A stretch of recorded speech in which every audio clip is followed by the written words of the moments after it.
It's my great privilege to introduce a leader who embodies the spirit of dedication, innovation, and compassion that defines our community. As we look to the future, it is essential to have a leader who can guide us through the evolving landscape of organ donation and transplantation with vision and resolve. Our incoming president is precisely that leader. Dorrie Dils has been an integral part of our community, bringing years of experience, deep expertise, and a profound commitment to our mission. She has demonstrated remarkable leadership at Gift of Life, Michigan, where her efforts have significantly advanced organ donation and transplantation. Her strategic thinking, collaborative spirit, and unwavering dedication have earned her the respect and admiration of her peers. In times of uncertainty and change, Dorrie has proven her ability to navigate complex challenges and seize opportunities for growth and improvement.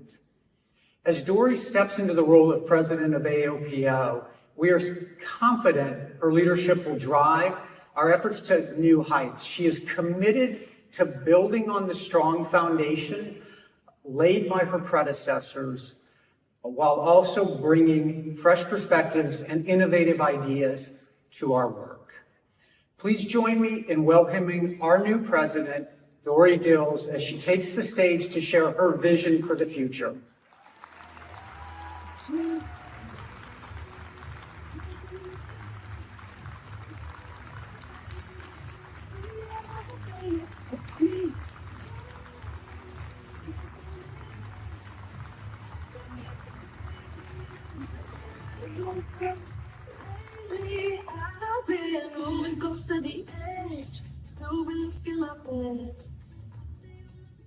All right, thank you.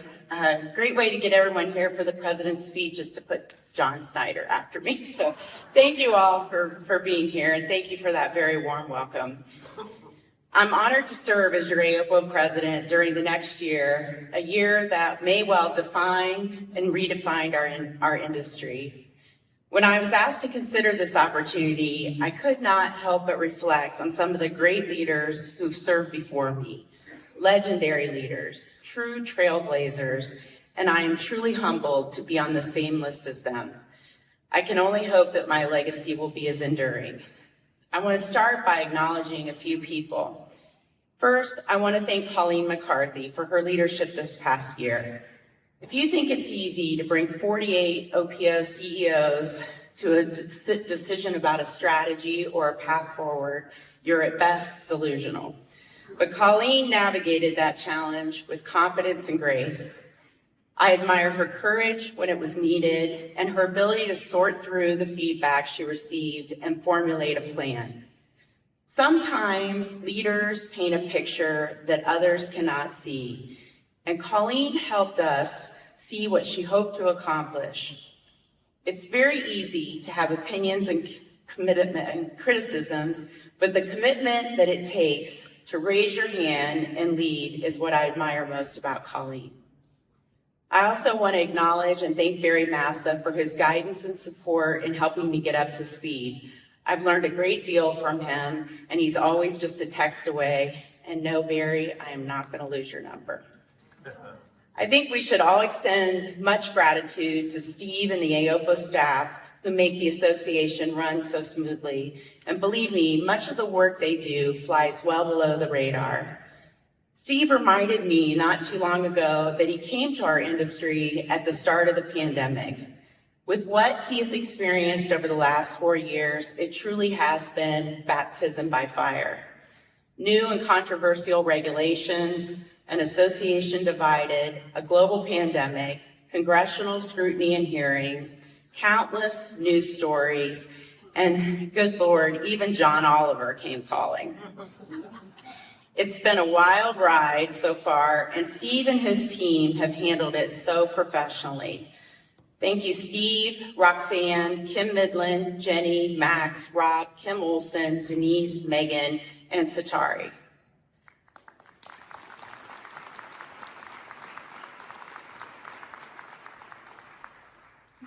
I'll try to be as easy to work with as Colleen and Barry, although I think they've gotten a little taste of the fire hose they're going to drink from.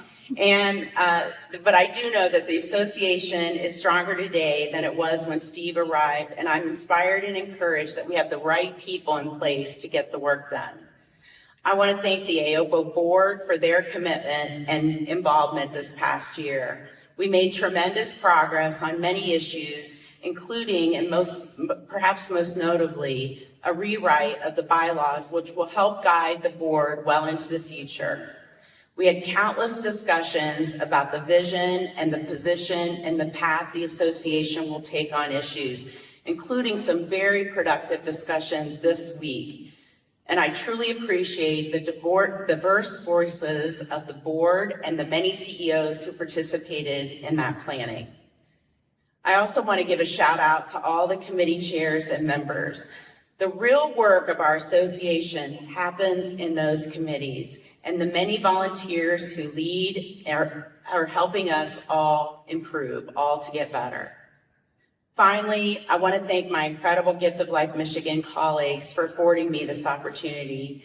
I know that they will be picking up the slack at home this next year, and I'm so grateful. One of the main reasons that I agreed to take this position was because I am confident that I have the team necessary to keep our organization running smoothly and focused on our work in Michigan. We have more than doubled our donors in the last 7 years, and it is because of the true dedication of my board, our incredible leadership team, and the amazing 400 people who do the real work every single day, and I'm thankful for them.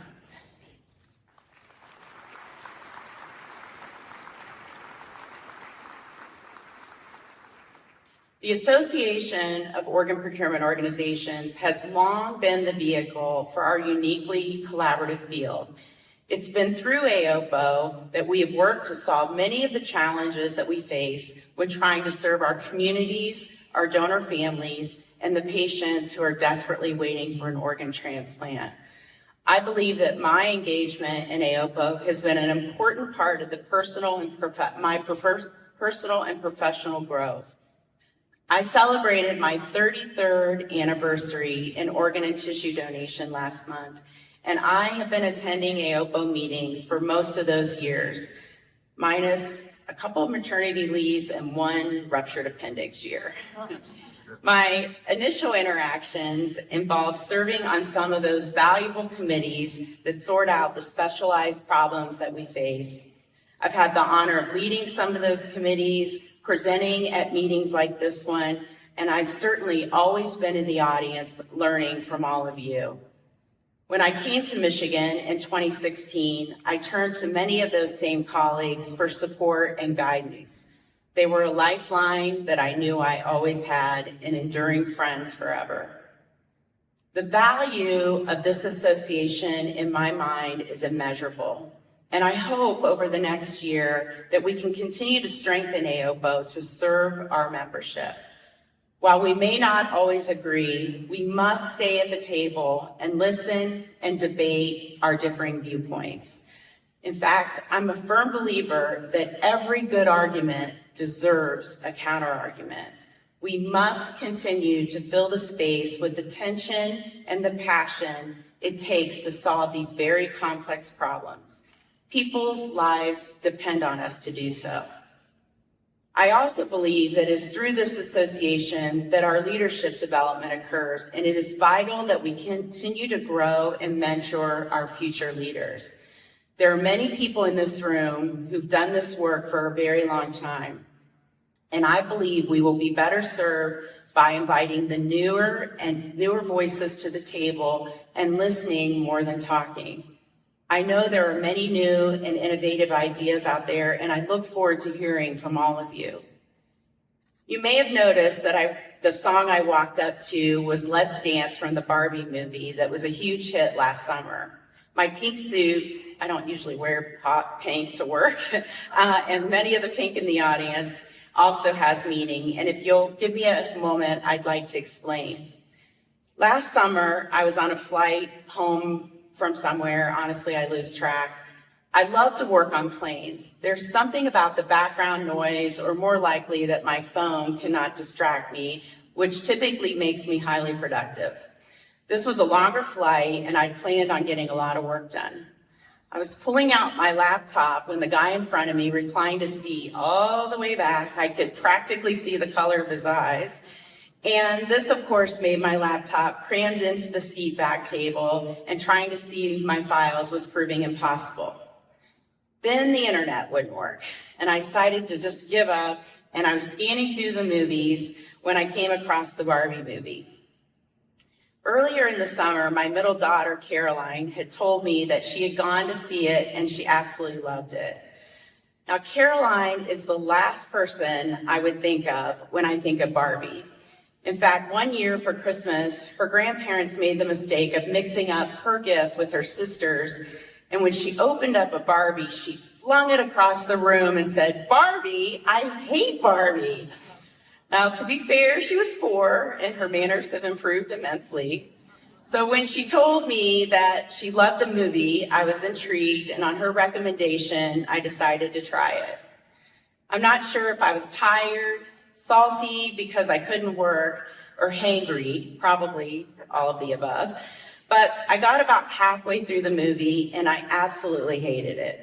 I couldn't get past the fake paper waves that Ryan Gosling was running through, or that ridiculous beach fight that looked like a WWE moment. So I turned it off and I listened to music instead. A couple of weeks later, I stumbled across an interview with Greta Gerwig, who's the writer-producer of the movie. And in listening to her speak, I realized I had missed the entire point of the movie, which inspired me to go back and watch the whole thing. The movie, of course, had a powerful message about what it's like to be a woman. But as I was watching it, I could not help but think about the parallels to our field, and I'd like to share them with you. I'm going to read a few lines from America Ferrera's monologue, which you may recall was talking about the pressures of womanhood. I promise this is all going to make sense, so just bear with me, and if it doesn't, I hope I'm forgiven. We have to always be extraordinary, but somehow we're always doing it wrong. We have to be thin, but not too thin, and you can never say you want to be thin. You have to say you want to be healthy, but in the end, you have to be thin. You have to have money, but you can't ask for money because that's crass. You have to be a boss, but you can't be mean. You have to lead, but you can't squash other people's ideas. You're supposed to love being a mother, but stop talking about your damn kids all the time. You have to never get old, never be rude, never show off, never be selfish, never fall down, never fail, never show fear, never get out of line. It's too hard. It's too contradictory. Nobody gives you a medal or even says thank you. And it turns out, in fact, not only are you doing it all wrong, but also everything is your fault. Exhausting, right? I cannot help but relate that monologue to the last 5 years in the field of donation. Respond to every referral, but do so in a way that doesn't upset the hospital. And if we call you late, get here now. Honor every first person authorization, but not if someone objects. Attempt to place every organ, but don't call the surgeons in the middle of the night. They need their rest. Recover every organ because it might get transplanted, but if it doesn't get used, it's your fault. Try to do more brain dead donors. Those donors are better. Make sure you provide the best preservation available, but not NRP. That's too controversial. Do all the donors, but stop offering us the old ones. In fact, just make the donors younger, healthier, with fewer diseases. Grow your registries, educate your public, go to every referral, talk to every family, get authorization more, push harder, but don't be too aggressive. Place and recover more organs. Get those organs transplanted, and even if you do all of that and you increase year over year and break records, you may still be failing. And we laugh, but it's really not that funny. Again, it's exhausting. Our field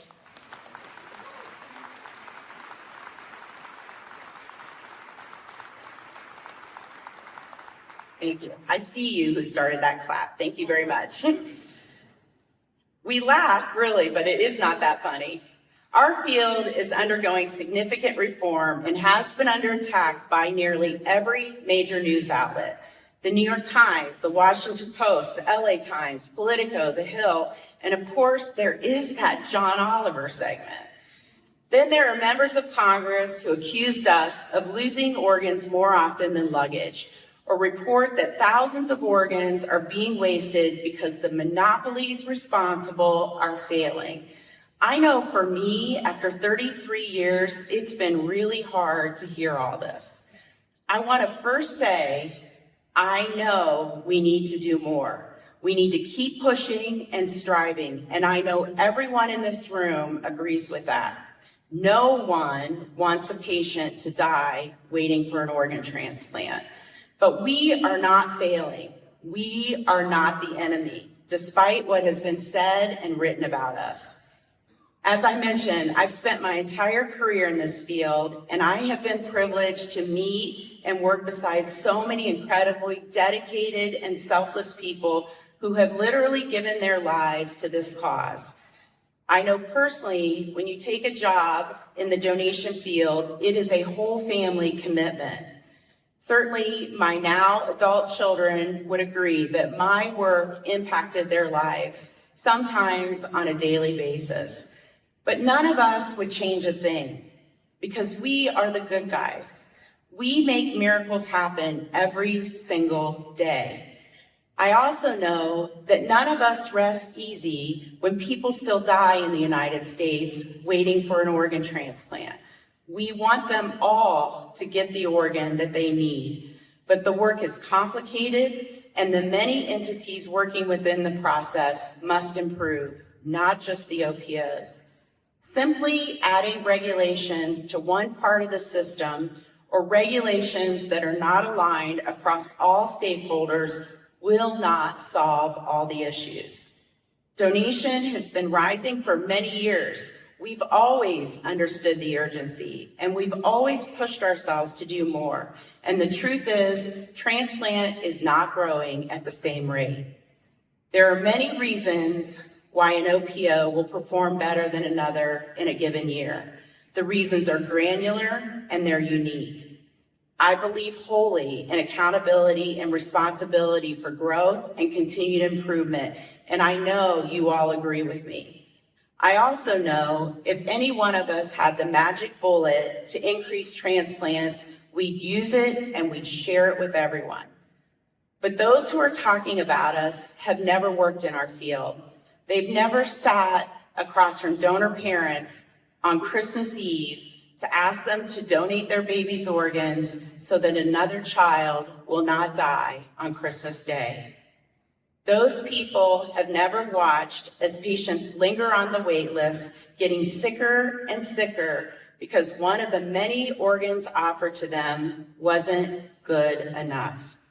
But we know there's more to the story than what is being told. We know that in the last 5 years, donation has increased by 38%, the number of organs recovered by 30%, and the number of organs transplanted by 22%. The truth is that is happening because of all of you, because of us. This field is full of thousands of the most dedicated people in healthcare. You're here because you have a greater calling, and you know what? Despite what they say about us, we are making a difference. Because of you, a woman who waited 76 days in the hospital for a new heart and kidney after her first heart failed, got the call, and she was able to spend Thanksgiving last year at home with her family, making mashed potatoes, full of gratitude for her donor family, and all of you who make miracles possible. It's because of you that a mother whose son was killed in a tragic school shooting gets to tell the story that out of the darkest hell, she saw light when organ donation was asked of her. Her son's story wasn't just that he was a victim of a heinous, senseless school shooting. Her son's story continued, and because of his gifts, 6 people received life-saving transplants. Her gratitude for being able to share that her son was a hero gives her peace when nothing else does. Failing systems do not have 13 record-breaking years in a row. They do not facilitate 128 organ transplants a day, and they do not provide life-saving gifts to nearly 40,000 people last year.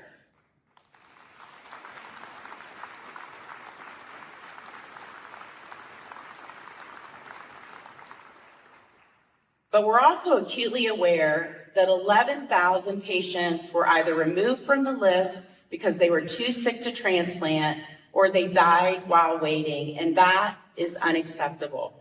But we also know that based on the NASM report, that every patient who died on that list had at least 16 organ offers that were not accepted for them. We know that more patients should be on the list, particularly in Black and Brown communities. 500,000 people in the United States are on dialysis, and many of them could benefit from a kidney. We all know these facts, and our growth must continue.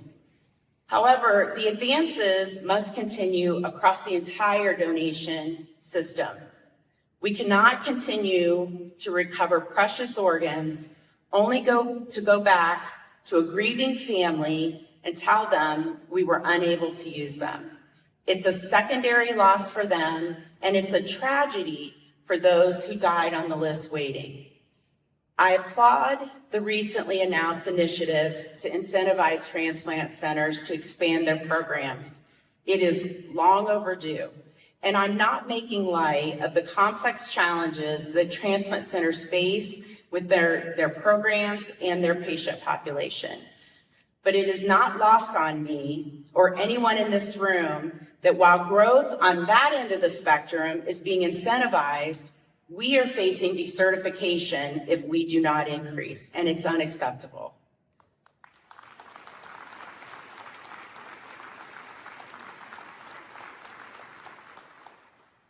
I strongly object when people use the word fair. In fact, my grandmother used to say, "Dorrie Ann, a fair is a place where you go to ride rides." I learned a long time ago, not to expect life to always be fair, but I do expect reasonable. I only hope that this initiative will result in more transplants of the gifts that are being so generously given, and that we all see the equitable growth that is desperately needed. This national association is the impetus for doing our work. I know we do not all agree on the tone of a response or whether to respond at all, but what we can agree on is that outside forces who want us to turn on each other cannot be successful.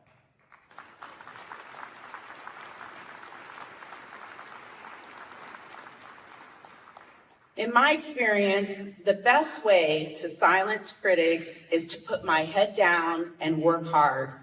Our mission is best served by creating an association we can all participate in and be proud of.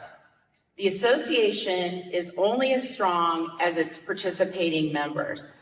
I'm asking you to familiarize yourself with our collective goals in the strategic plan. And if you are not currently involved, I urge you to step up. We need to hear from you. We need your ideas on what is missing and what we should try. Nothing should be off the table. Please feel free today, or maybe when you get back home, to contact the AOPO staff, the committee leads, the board, or reach out to me directly. It's a critical time, and we need everyone at the big table. My hope during my presidency will be to address these issues we see head on and in a collaborative way with all parts of the ecosystem.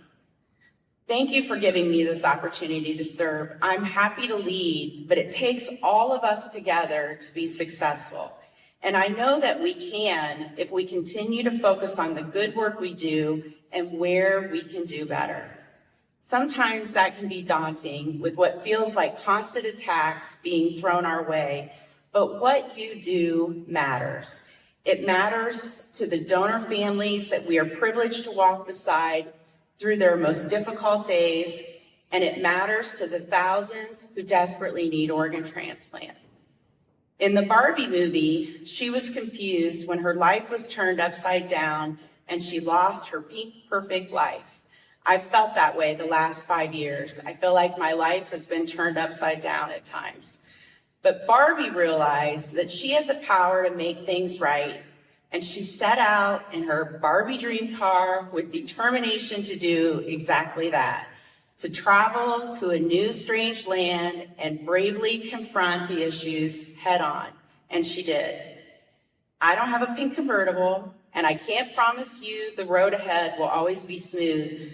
But if we buckle up and buckle down, I believe we, as the Association of Organ Procurement Organizations, have the power to make things right and save more lives. As Barbie says, magic happens when you believe in yourself, and I believe in all of you. Let's make some magic happen. Thank you.